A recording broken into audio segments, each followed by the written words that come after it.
There is a war happening right now, in every room you walk into, in every conversation you have, in every text message you send.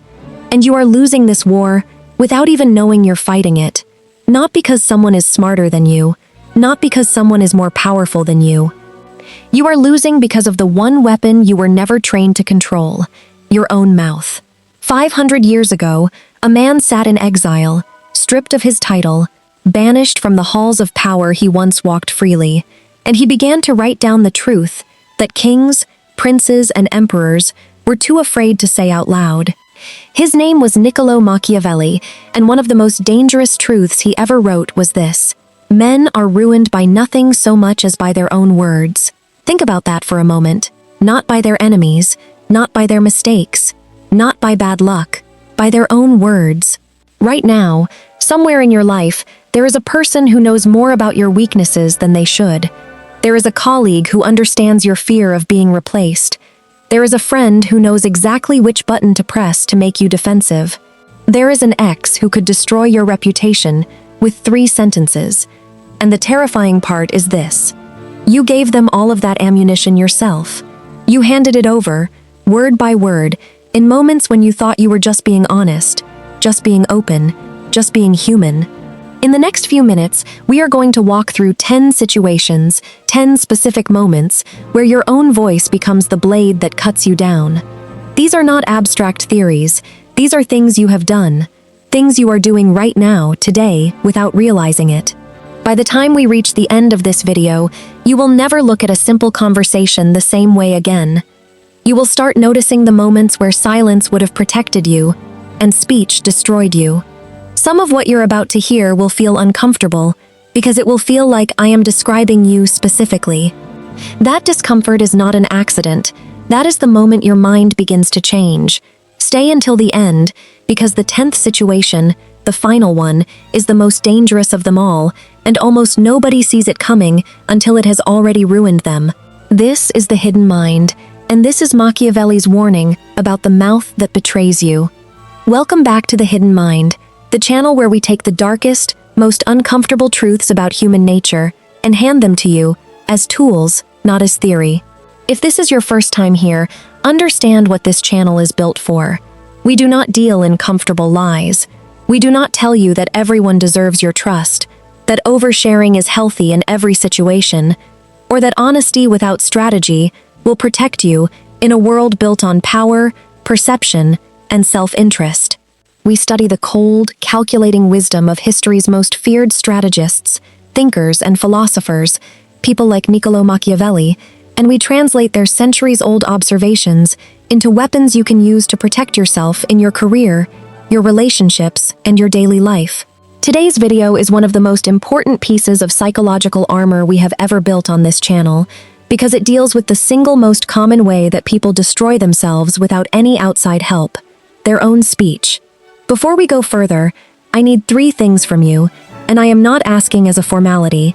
I am asking because this channel survives on your support, and because engaging with this video actually helps you retain what you are about to learn. First, hit the like button right now. Not at the end, not if you remember, right now, because the simple act of engaging with content increases how much your brain commits it to memory. Second, subscribe to The Hidden Mind if you have not already, and turn on notifications, because we release content like this regularly, content that most people will never have the courage to say out loud. Third, when this video is over, leave a comment. Tell us which of the 10 situations hit closest to home. Tell us about a time your own words betrayed you. This channel is built on a community of people who are done being naive, and your comment might be the exact warning someone else needs to read today. And if this channel has genuinely given you value, if these ideas have changed how you move through the world, consider leaving a super thanks. It is a small way to directly support the research, the writing, and the production that goes into every single video we make, and it allows us to keep this channel independent, honest, and free from the kind of sponsors who would water down these truths. Now, let's talk about the man behind today's warning, because understanding him is the key to understanding everything that follows. Who was Machiavelli, and why his warning still matters? Niccolò Machiavelli was not a villain. He has been painted as one for 5 centuries, but the truth is far more interesting. He was a diplomat, a political theorist, and a sharp observer of human behavior who served the Republic of Florence during one of the most violent, unstable, and treacherous periods in Italian history.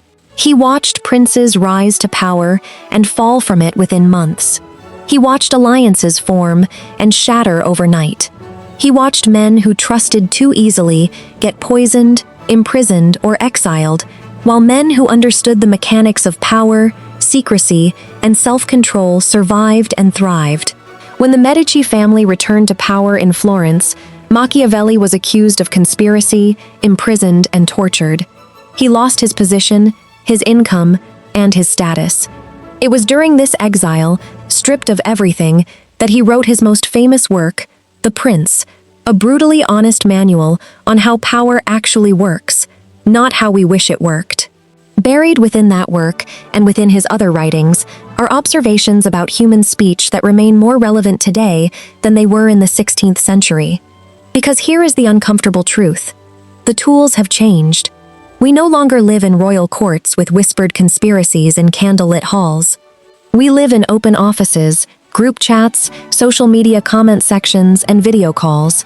But the underlying dynamic, the way that unfiltered words destroy reputations, relationships, and opportunities, has not changed even slightly. If anything, it has gotten worse, because now our words are recorded, screenshotted, and permanent. Machiavelli understood something that most people today still refuse to accept. Silence is not weakness. Silence is strategy. Restraint is not dishonesty. Restraint is self-preservation. And the mouth, left undisciplined, will hand your enemies, your rivals, and even your friends every tool they need to undo you. With that understanding in place, let's walk through the 10 situations where this happens, starting with the one that almost everyone does on a daily basis, without a second thought. Situation 1. When you explain yourself without being asked. Picture this scenario. You walk into a meeting 5 minutes late. Nobody says anything. Nobody even looks up.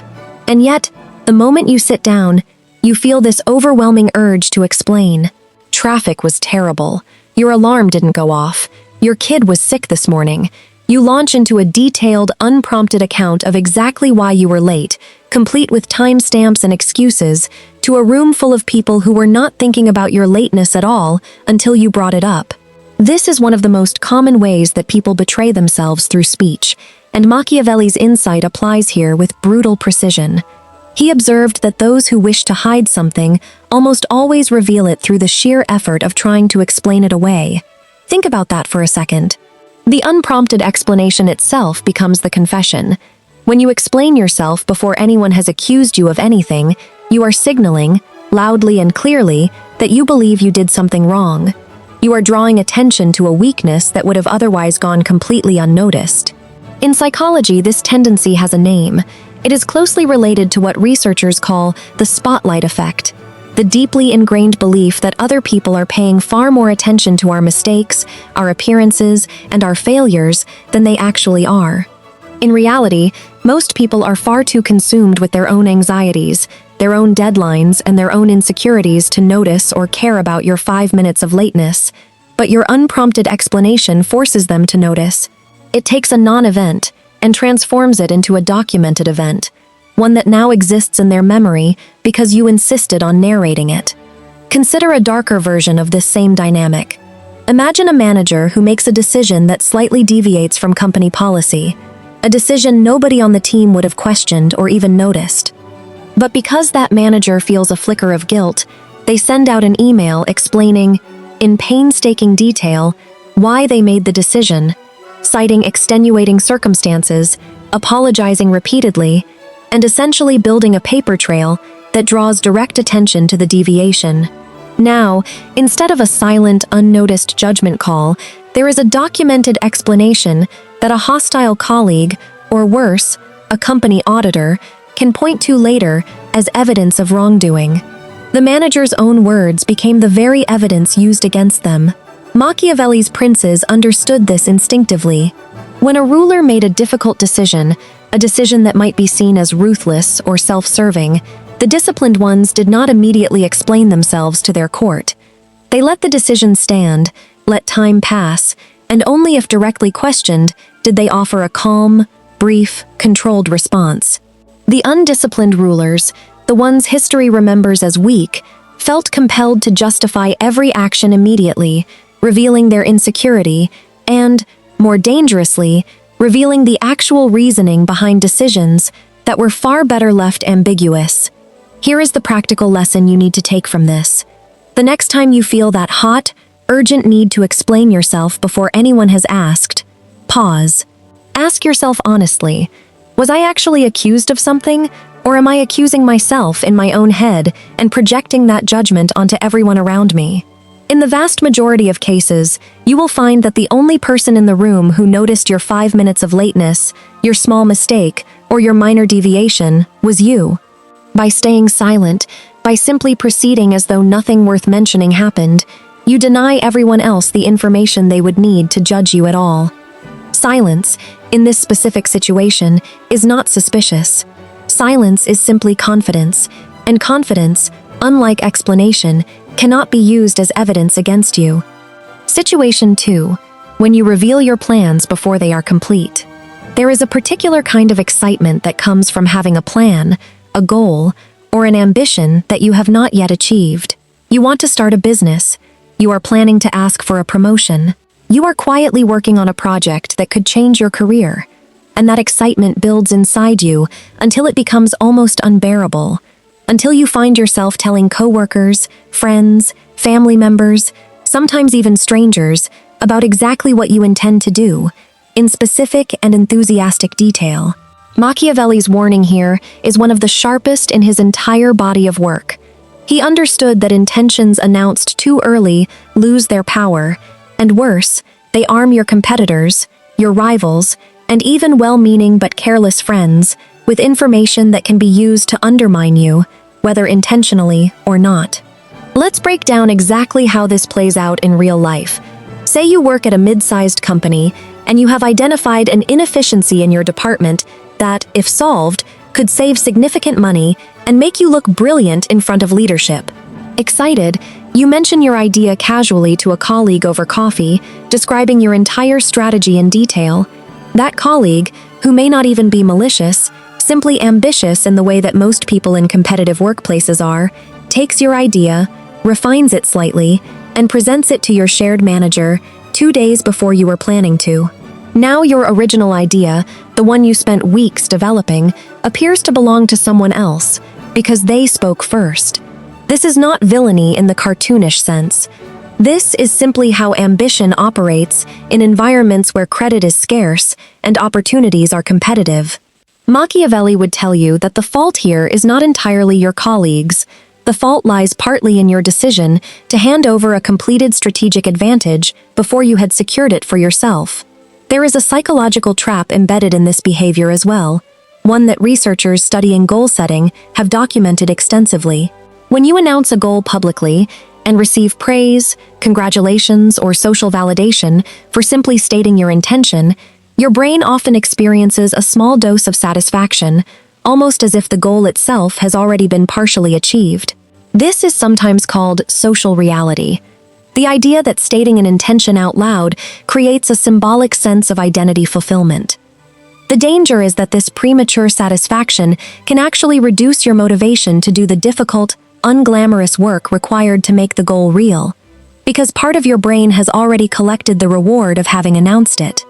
So not only does revealing your plans early expose you to competitors and rivals who might act on your information before you do, it can also quietly sabotage your own drive to follow through.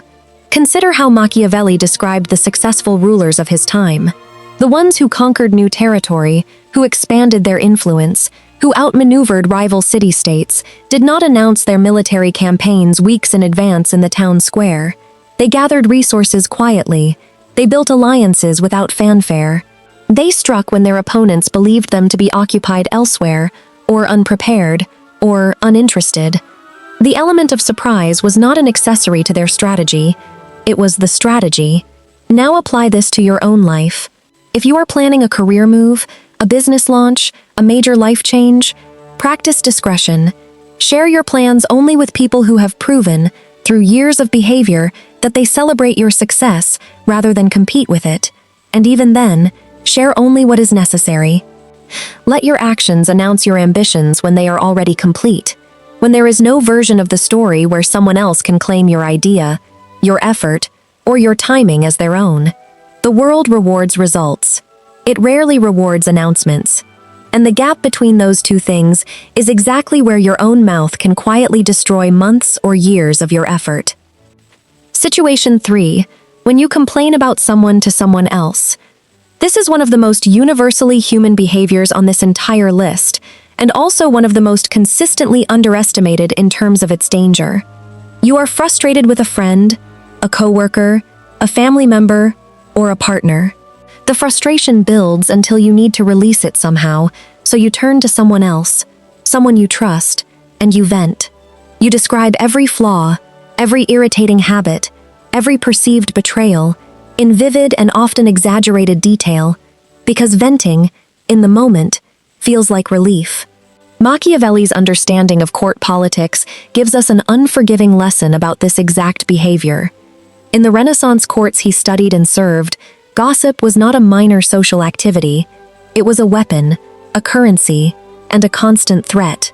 Courtiers who complained about a rival to a supposed ally often found, weeks or months later, that their words had traveled back to the very person they complained about, twisted, exaggerated, and stripped of context, resulting in exactly the kind of conflict the complainer had been trying to avoid by venting privately in the first place.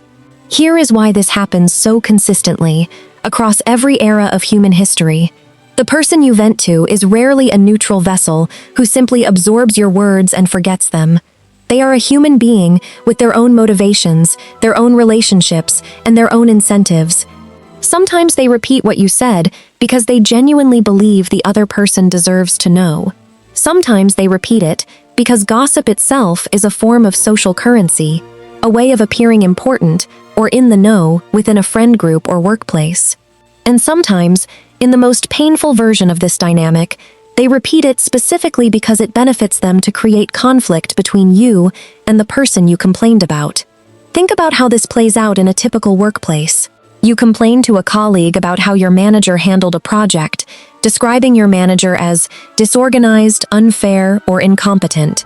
Weeks later, during a routine one-on-one, your manager makes a passing comment that reveals they know almost exactly what you said.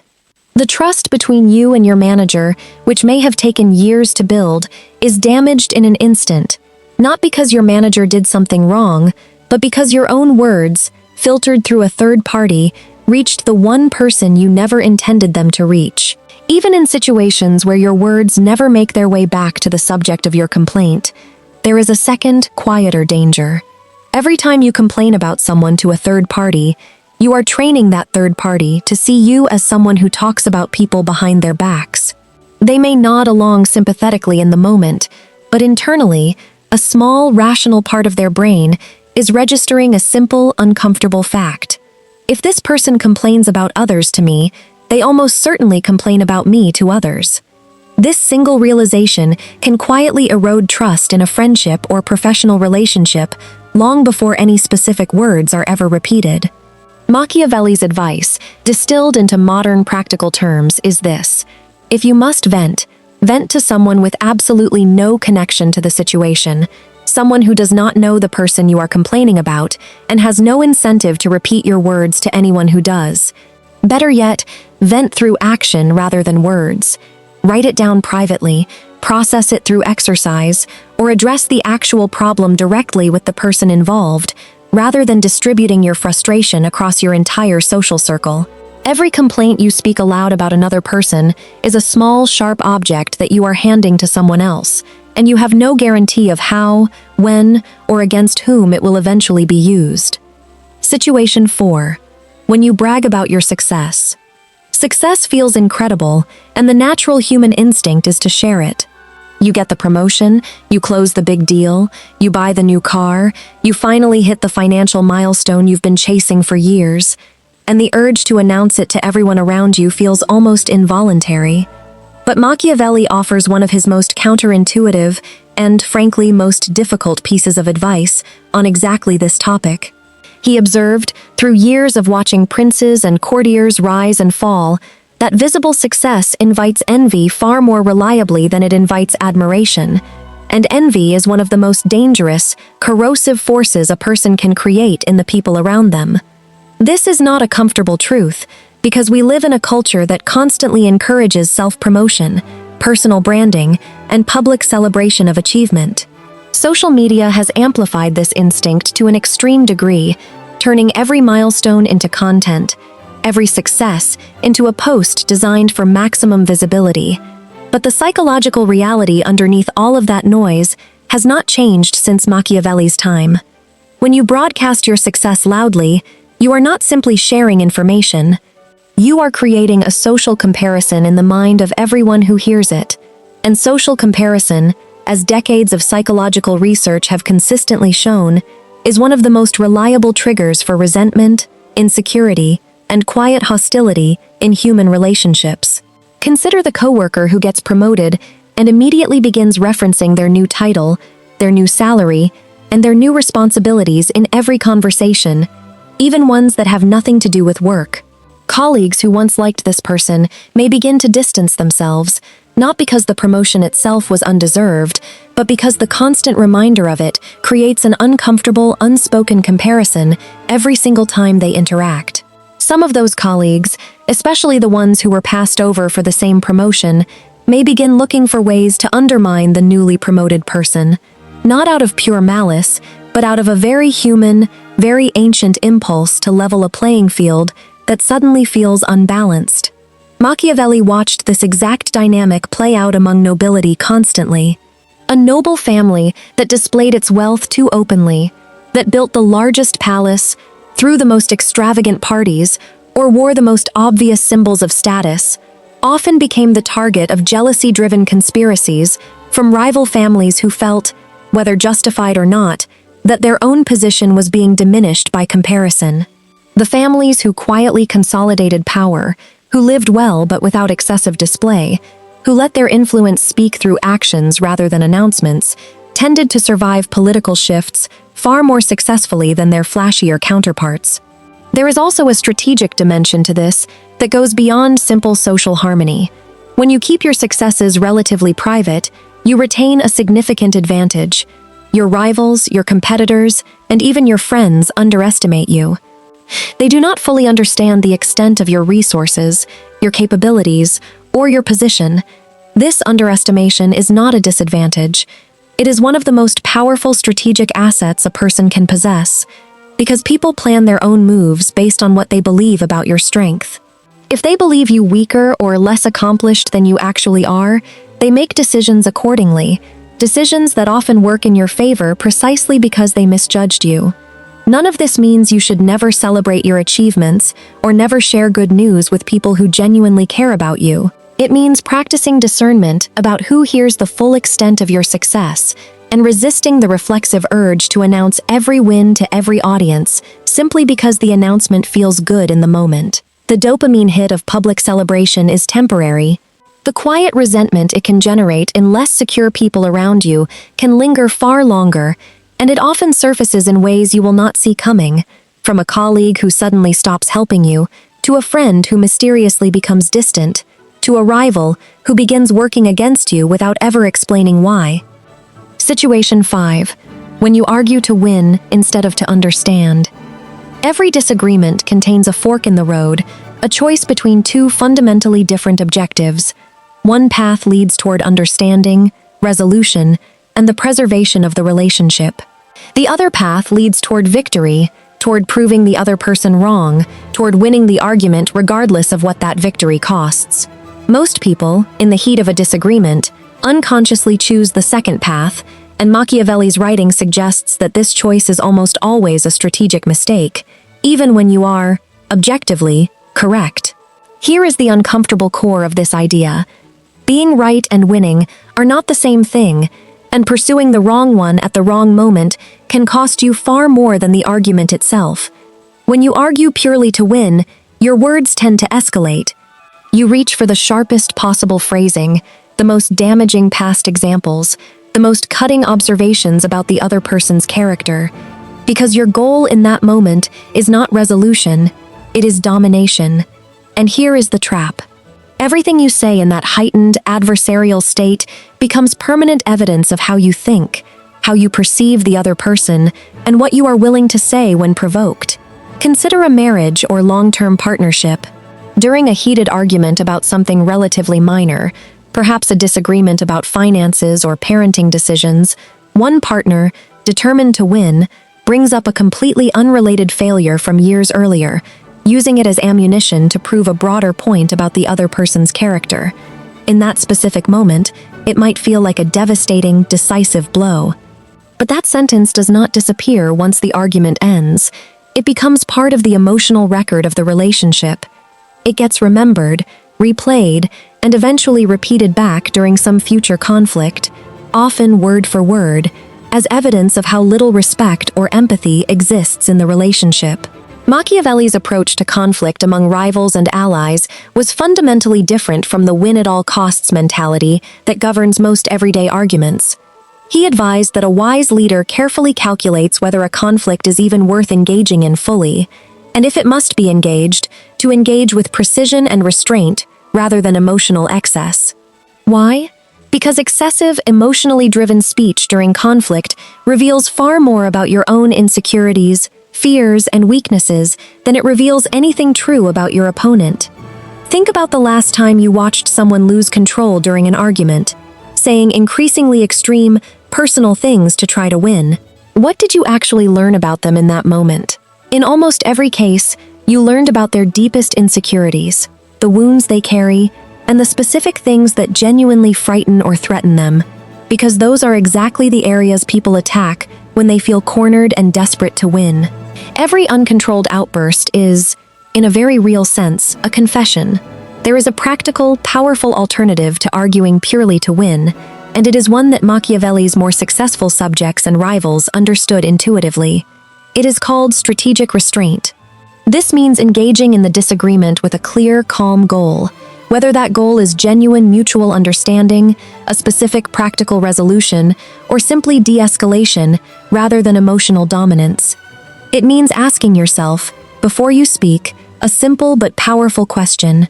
What am I actually trying to achieve here, and will these specific words move me closer to that goal, or will they simply feel satisfying to say in this moment, while damaging the relationship or my own position in the long run?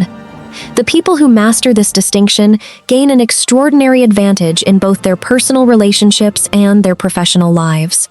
They are rarely caught having said something they deeply regret. They rarely hand their opponents damaging quotes to use against them later. And ironically, by refusing to fight purely to win, they often end up winning far more often because their calm, controlled responses appear more credible, more trustworthy, and more rational than the heated, reactive outbursts of the people around them. Situation 6. When you reveal your weaknesses to gain sympathy. There is a deeply human impulse to share our struggles, our insecurities, and our fears with the people around us, particularly in moments when we feel overwhelmed, exhausted, or vulnerable. This impulse is not inherently wrong. Genuine vulnerability, shared with the right people, in the right context, is one of the foundations of real intimacy and connection. But Machiavelli's writing forces us to confront a much darker possibility, one that most people never consider until it is too late. Not everyone you share your weaknesses with deserves that information, and some of them will eventually use it against you. Think carefully about the difference between vulnerability shared with someone who has earned your trust through years of demonstrated loyalty, and vulnerability shared reflexively, in the moment, with a coworker, a new acquaintance, or someone whose true character you have not yet had the opportunity to fully assess. In professional environments especially, this distinction becomes critically important. Imagine confiding in a colleague that you are struggling with anxiety, that you feel constantly overwhelmed by your workload, or that you are secretly worried you are not qualified for your current role. In a healthy, supportive environment, that colleague might offer genuine encouragement and practical help. But in a competitive environment, that same information becomes a weapon. That colleague now knows exactly where your confidence is fragile, They know precisely which doubts to quietly reinforce, which projects to subtly steer away from you, and which comments to make, seemingly innocent on the surface, that will trigger the exact insecurities you handed them voluntarily. Machiavelli observed this dynamic playing out constantly among rival advisors competing for a prince's favor. An advisor who revealed, even in a moment of genuine friendship or trust, that they feared losing their position, or doubted their own judgment, or felt threatened by a particular rival, was handing that rival a precise map of exactly where to apply pressure. The successful advisors, the ones who survived years or decades in extraordinarily dangerous political environments, learned to project consistent confidence and competence, reserving their genuine doubts and fears for an extremely small, carefully vetted circle of people whose loyalty had been proven repeatedly over time, under real pressure, not simply assumed based on friendliness or proximity. This does not mean becoming cold, guarded, or incapable of genuine connection. It means practicing what we might call selective vulnerability, understanding that trust should be extended gradually, in proportion to demonstrated trustworthiness, rather than granted immediately and completely to anyone who happens to be nearby during a difficult moment. Ask yourself a simple diagnostic question before sharing a genuine weakness or fear with someone. Has this person consistently demonstrated, through their actions over an extended period of time, that they handle sensitive information with care and discretion? Or am I about to share this simply because I am emotionally overwhelmed in this specific moment, and this person happens to be available to listen? There is an enormous difference between those two situations, and confusing them is one of the most common and costly mistakes people make, particularly in professional environments where the line between colleague and confidant can become dangerously blurred. The people who navigate their careers and relationships most successfully are not the ones who never experience doubt, fear, or insecurity. Everyone experiences those things. The successful ones are simply far more deliberate about who gets to see those vulnerabilities, understanding that this information, once shared, cannot be taken back, and that in the wrong hands, it becomes a permanent liability rather than a bridge toward genuine connection. Situation 7. When you talk too much in negotiations. Negotiation is one of the clearest arenas where the gap between skilled and unskilled communicators becomes brutally, immediately visible, and Machiavelli's understanding of strategic silence provides one of the most valuable lessons in this entire video. Whether you are negotiating a salary, a business deal, a major purchase, or even the terms of a personal relationship, the person who talks the most in that conversation is very often the person who ends up with the worst outcome, and most people have no idea this is happening to them until the deal is already signed. Here is the underlying psychological mechanism at work. Silence creates discomfort. Human beings are, on average, deeply uncomfortable with pauses in conversation, and this discomfort creates a powerful, almost involuntary urge to fill the silence with words. Skilled negotiators understand this discomfort intimately, and they use it deliberately. They ask a question, and then they simply wait, allowing the silence to stretch far longer than feels natural. The other party, uncomfortable with the quiet, begins talking, often revealing information they never intended to share, such as their actual budget, aka their true timeline, their underlying motivations, or the specific pressure they are under to close the deal quickly. Every piece of information revealed during that uncomfortable silence becomes leverage for the person who simply waited. Consider a salary negotiation. A hiring manager asks a candidate what salary range they are expecting. A disciplined candidate states a well-researched number and then stops talking, allowing the hiring manager to respond.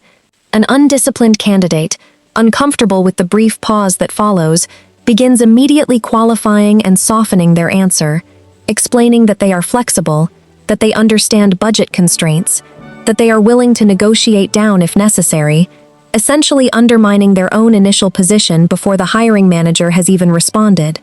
In the span of about 15 seconds, that candidate has gone from a position of reasonable strength to a position of visible weakness, entirely through their own unprompted words. Machiavelli's princes and diplomats understood the power of controlled, minimal speech during negotiations with rival states with extraordinary sophistication. A diplomat sent to negotiate a treaty on behalf of Florence would often be instructed to state the Republic's position clearly, once, and then allow the opposing party to respond, resisting the urge to over-explain, over-justify, or fill silence with unnecessary elaboration. This restraint served two critical strategic purposes.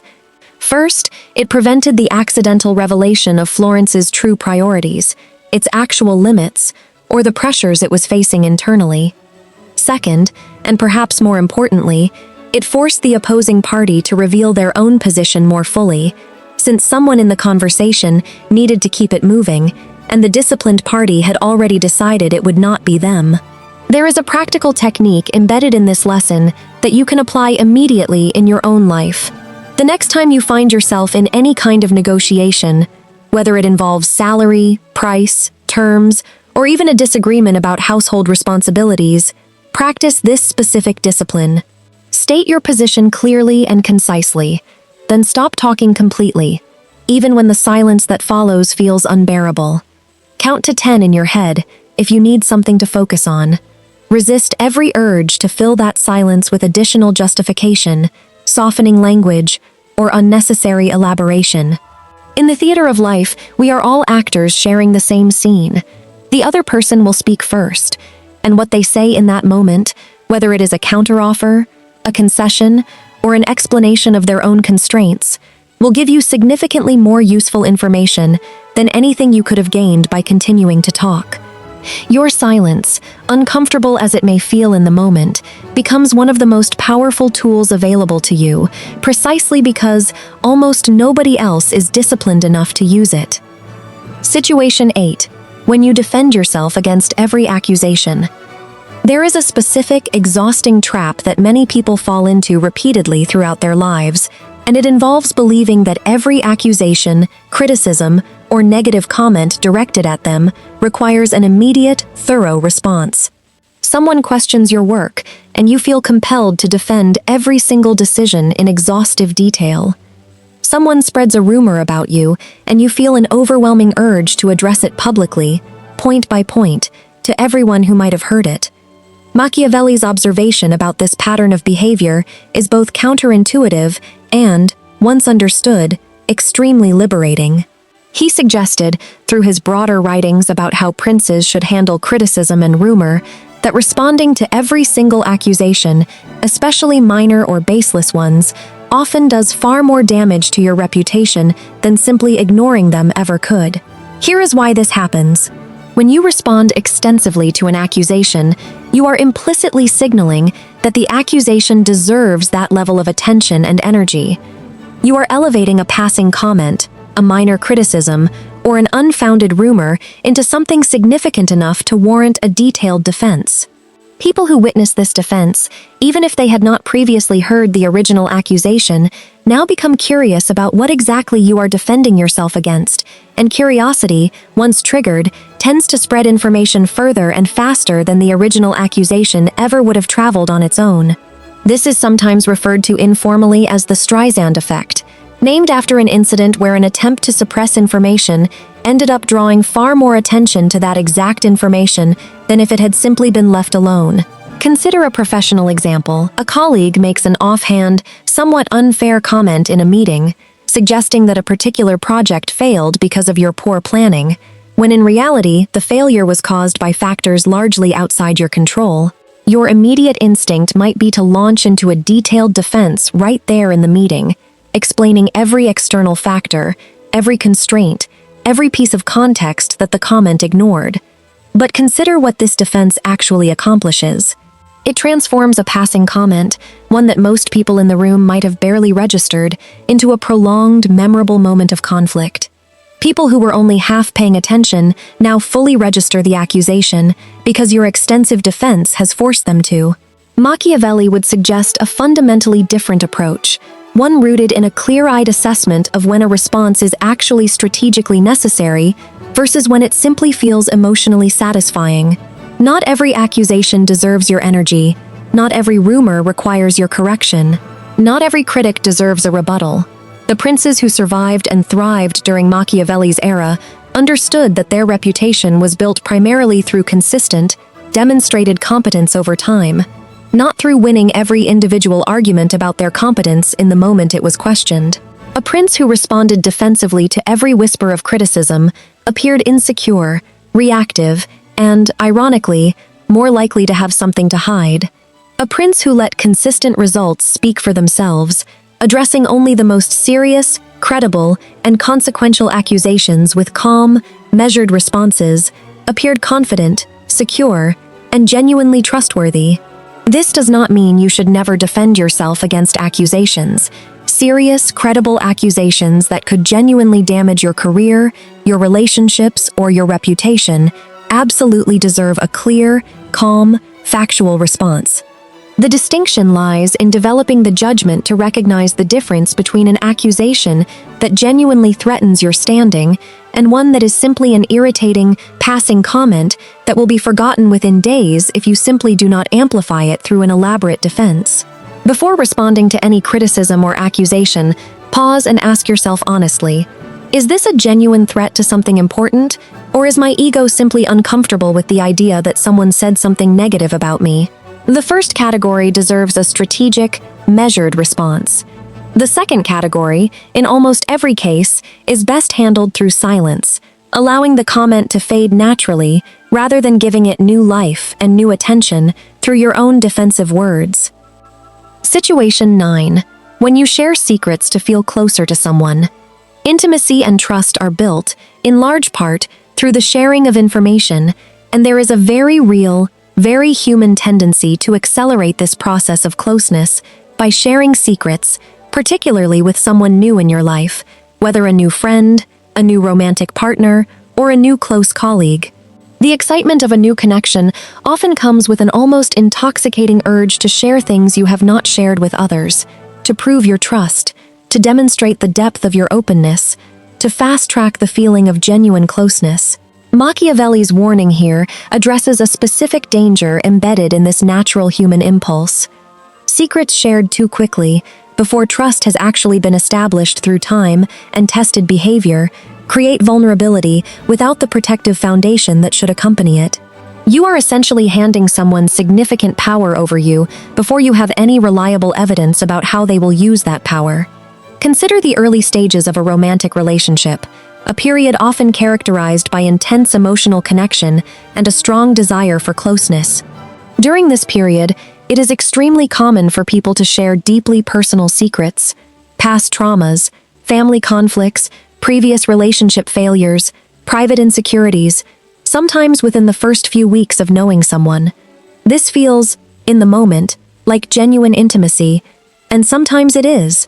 But relationships end, sometimes badly, sometimes explosively, and every secret shared during that early period of intense connection remains in the possession of a person who, months or years later, might become an ex-partner with genuine resentment, hurt feelings, or a desire to cause you pain.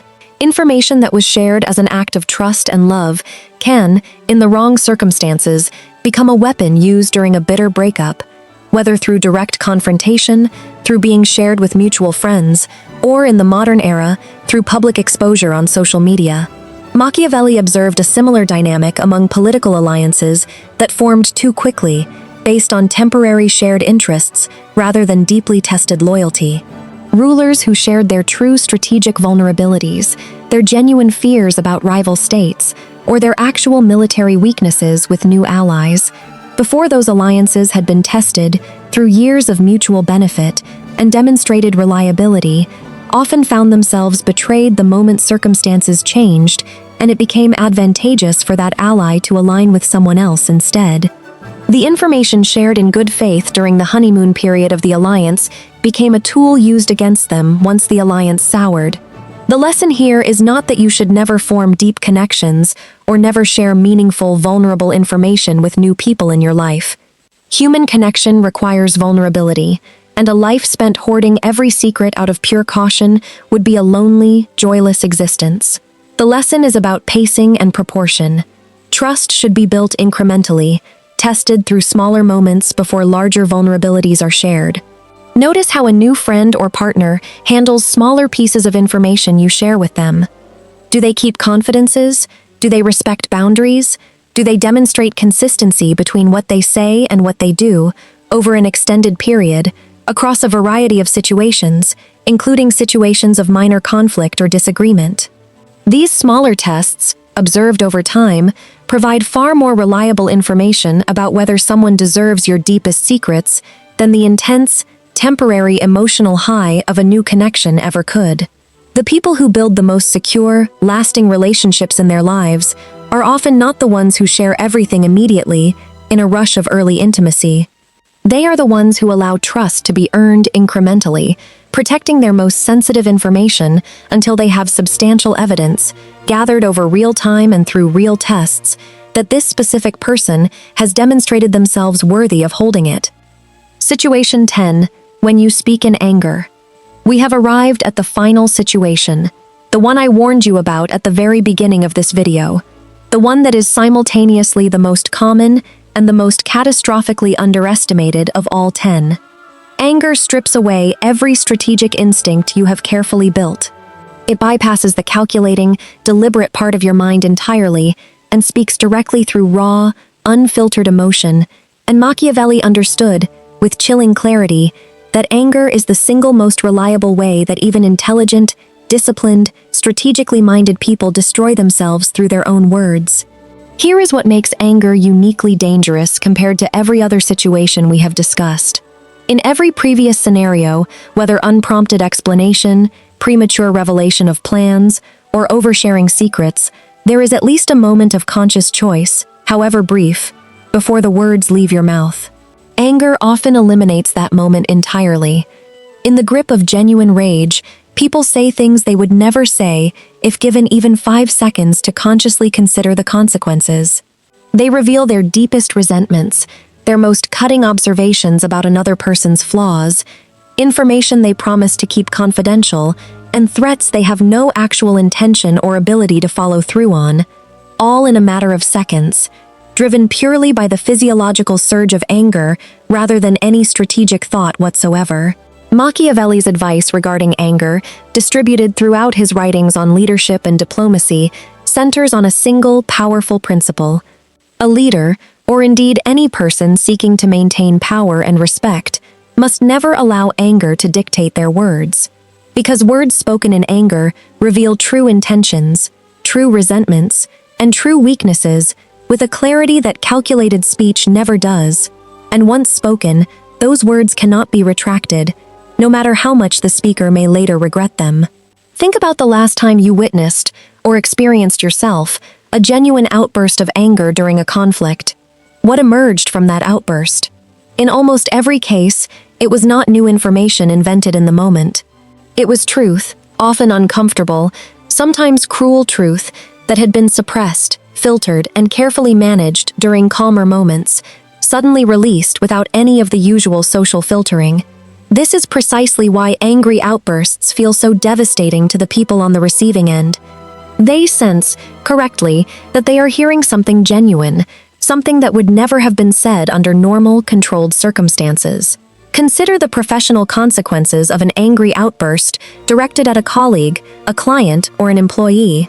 Years of carefully built professional reputation, years of demonstrated composure and competence can be undone in a single moment of unfiltered rage, a moment that colleagues will remember and reference for years afterward, regardless of how many calm, professional interactions preceded or follow it. The angry email sent at 11 at night, the harsh words spoken in a moment of frustration during a family gathering, the cutting remark made to a partner during a heated argument. These moments carry disproportionate weight precisely because they are perceived, often accurately, as revealing the unfiltered truth beneath the polished surface everyone maintains during calmer times. Machiavelli's practical guidance for managing this specific danger involves a discipline that requires significant self-awareness and practice to develop. He suggested, in essence, that a wise person builds in deliberate delay between the experience of intense anger and any verbal or written response to whatever triggered that anger. This might mean physically leaving the situation, waiting a specified period of time, whether an hour or an entire day, before responding to an infuriating email or message. It might mean developing a personal rule that any communication drafted during a state of genuine anger must be set aside, unsent, until the emotional intensity has genuinely subsided and can be reviewed with a clearer, more strategic mind. This delay is not weakness, and it is not suppression of genuine feeling. Your anger, in most cases, is providing you with valuable information about a genuine violation of your boundaries, values, or interests. The goal is not to eliminate the anger or pretend it does not exist. The goal is to separate the experience of the emotion from the immediate, unfiltered expression of it through words that cannot be taken back. There is a specific practice worth adopting immediately, starting today. The next time you feel genuine anger rising during a conversation, whether in person, on a phone call, or while typing a message, pause before responding. If possible, physically step away from the situation for even a few minutes. Ask yourself a single, clarifying question. If I say exactly what I am feeling right now, in this exact moment, will these words serve my actual long-term interests, or will they simply provide temporary emotional release while creating consequences I will have to manage for months or years afterward? In the overwhelming majority of cases, you will find that the words your anger wants to speak in that moment are not the words that actually serve you. The temporary satisfaction of expressing raw anger is almost always outweighed by the long-term cost of the relationship damaged, the reputation tarnished, or the trust broken by words that, once spoken, exist permanently in the memory of everyone who heard them. Bringing the 10 situations together. Having walked through all 10 of these situations, from the unprompted explanation that draws attention to a mistake nobody noticed, to the anger that strips away every strategic filter you have carefully built, a clear pattern emerges, one that Machiavelli understood with remarkable precision 5 centuries before modern psychology developed the language and research to explain exactly why he was right. In almost every single one of these 10 situations, the underlying danger is not malice from other people, it is not bad luck, it is not even, in most cases, dishonesty on your part. The danger is simply unfiltered, unstrategic, emotionally driven speech, words released into the world without the deliberate consideration of consequences that separates people who navigate life with genuine power and self-protection from those who repeatedly, unknowingly, hand their enemies, their rivals, and sometimes even their friends the exact tools needed to undermine them. This is not an argument for becoming cold, silent, or emotionally distant from the people in your life. Machiavelli himself maintained close friendships, wrote passionately about love and human connection in his other works, and was, by many historical accounts, a warm and engaging presence among people he genuinely trusted. This is an argument for developing something that most people never consciously cultivate, a genuine, deliberate discipline around when to speak, what to share, and with whom, based not on the momentary emotional pull toward openness, explanation, or release, but on a clear-eyed strategic assessment of what serves your actual long-term interests and protects the relationships and opportunities that matter most to you. The mouth, left completely undisciplined, is one of the most dangerous instruments a person possesses, capable of undoing years of careful work, damaged relationships built over decades, and destroying opportunities that took enormous effort to create, all within a matter of seconds. But the mouth, brought under deliberate, thoughtful control, becomes one of the most powerful tools available to you, capable of building trust, protecting your interests, gaining strategic advantage in negotiations, and preserving relationships through moments of genuine conflict and disagreement.